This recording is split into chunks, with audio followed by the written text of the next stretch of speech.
When somebody asked Gautama, is it better to walk with company or alone? Gautama said, better to walk alone than to walk with a fool. There are a few people who are all set in the spiritual path. They don't need anybody's company. But the rest of the people need some supportive atmosphere. Keeping a certain company of people to whom it makes something in their lives is an important part of one's growth.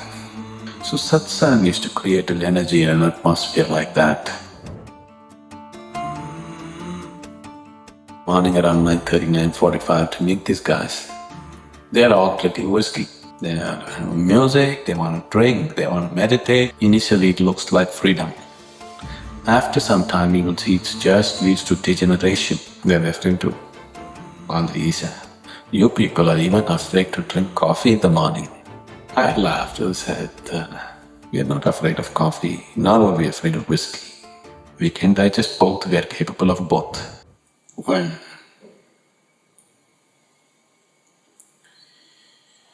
one wants to pursue his ultimate nature,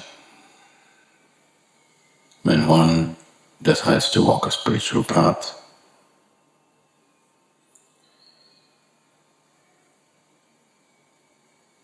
that one thing which is a great enemy is suddenly one day the doubt will come.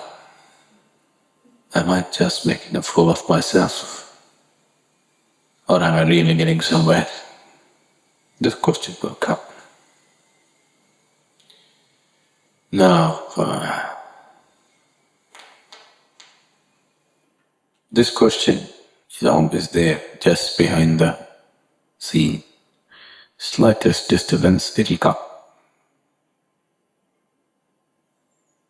So, keeping a certain company of people, at least periodically, meeting people who are on the path, to whom it makes something in their lives, is an important part of one's growth. There are very few people I know who do not need the help of the atmosphere around them. They will anyway go. See, you should have seen it too.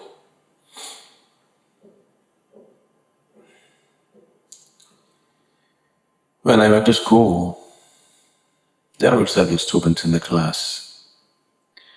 When we went there at the beginning of the year, these students would have studied the textbooks 3 times over before they came to the next year's class. So before the teacher says something, these guys know the subject better than the teacher. These guys don't need to school. They'll anyway go by they have to go. I'm there, who anyway doesn't listen to the teacher.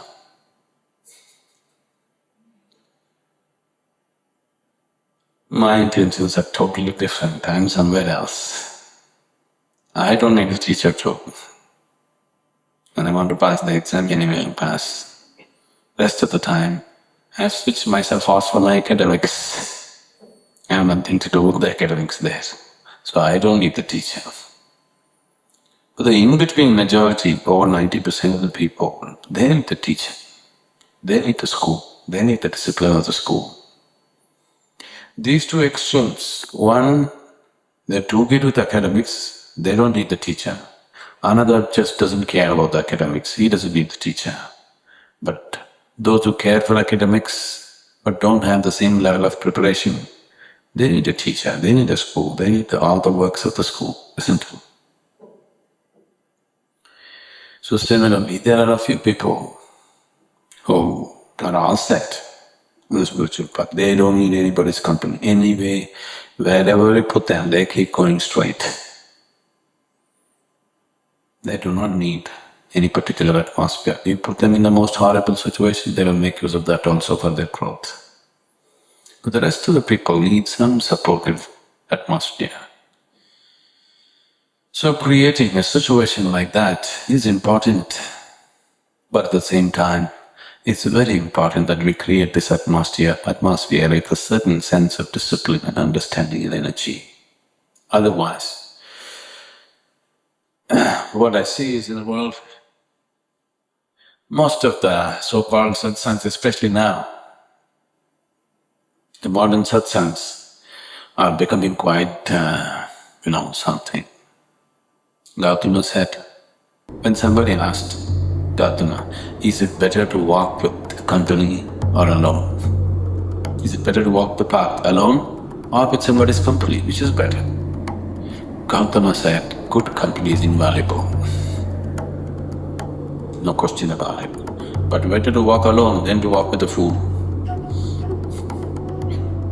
If you make a journey with a fool, then, you wish you were alone.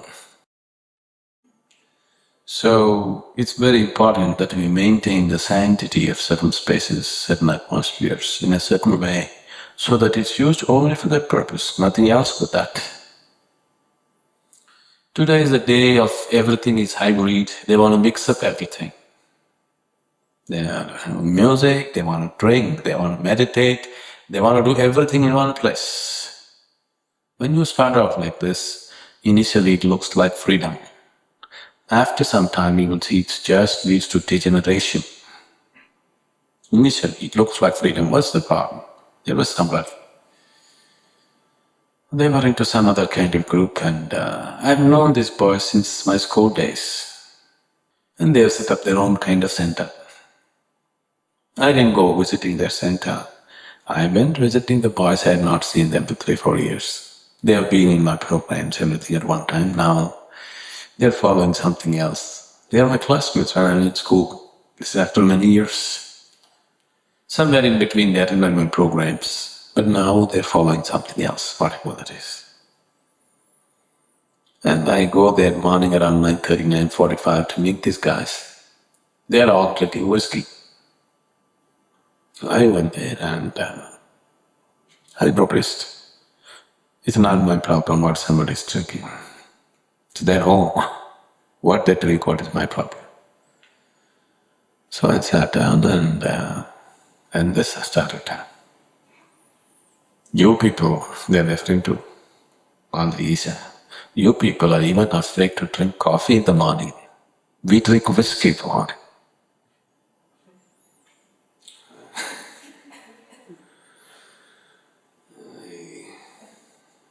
I know, because people are under a certain influence of the spirit. You're possessed in a way. I laughed and said, we are not afraid of coffee, nor are we afraid of whiskey. We can digest both, we are capable of both. We have chosen to be the way we are, because we know the end result of what we are doing. We are not hodgepodge people, do one thing and find out the next thing. We are not that kind of people. We know exactly if you do this, what will happen. So I'm not against your whiskey, you drink. You drink whatever you want.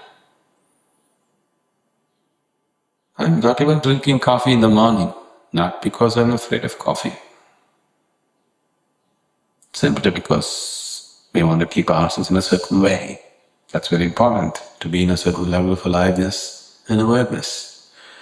We don't want to lose it. We don't want to damage our systems in any way. So that's why we are like this. And this is freedom. We can do whatever we want and still we are on the spiritual path. You can't do this, you can't do that. What kind of spirituality is that?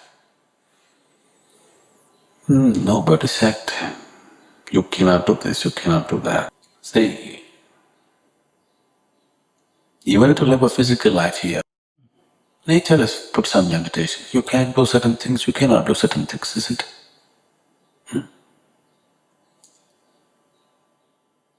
Now, from this dais, if I want to jump and have fun, I can jump. Suppose this dais is 100 feet tall. You say, why can't I do this? What kind of life is this? Don't I have the freedom to jump from wherever I want? then it'll do what it has to do. Not because it has anything against me. Simply because I'm being stupid, so there's a price to pay. So similarly, it's alright, you drink whiskey. Every day in the morning, if you start naturally, after some time you'll end up drinking through the day. The only safety of drinking in the evening is you'll fall asleep sometime. Now you woke up in the morning and you start drinking this whiskey, then invariably after some time you'll end up drinking through the day. You drink for a year or two, then you will know where you will be. So, this is a satsang. This is a place where people are meeting, and in the name of freedom, they meditate, they drink whiskey in between, they talk to each other about spirituality, this, that, and then they feel like it again, they drink whiskey. Nothing wrong with whiskey. It is just that it brings unawareness. Intoxication is unawareness, isn't it? If unawareness is what you're seeking, nothing wrong with it.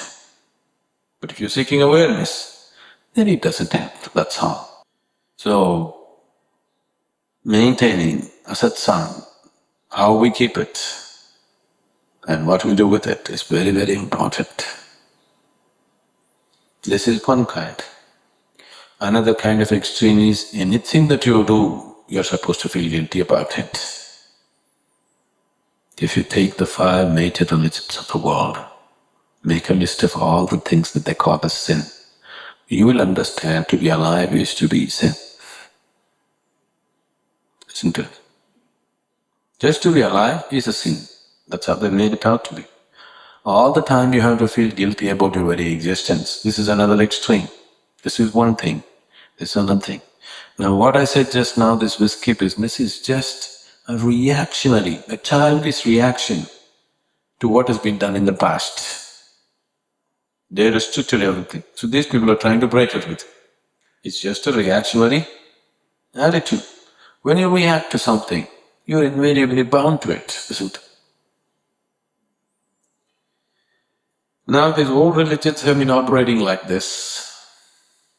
On a certain day, a man was walking in the seafront.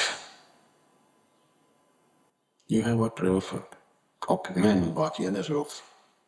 A salesperson came to him and pulled out a toothbrush and said, "Sir, toothbrush, 100 euros.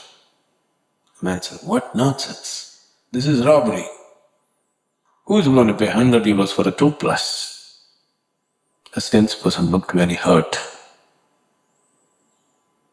Then he put the toothbrush inside, pulled out a packet and said, "Sir, homemade cookies, just 5 cents. The man said, "Okay, that's like it, that looks like it's on discount." He paid 5 cents and bought the cookies.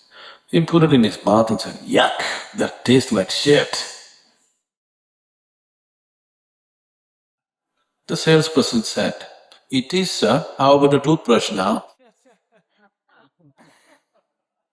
"Would you like a toothbrush?" No. You make people feel guilty about every damn thing, the very process of life. And now there is a solution. One is swinging on that extreme, another is swinging at this extreme. Both ways one will destroy himself.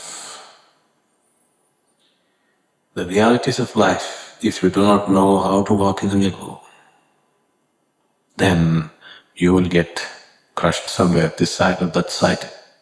Either in guilt or in debauchery, you will get stuck.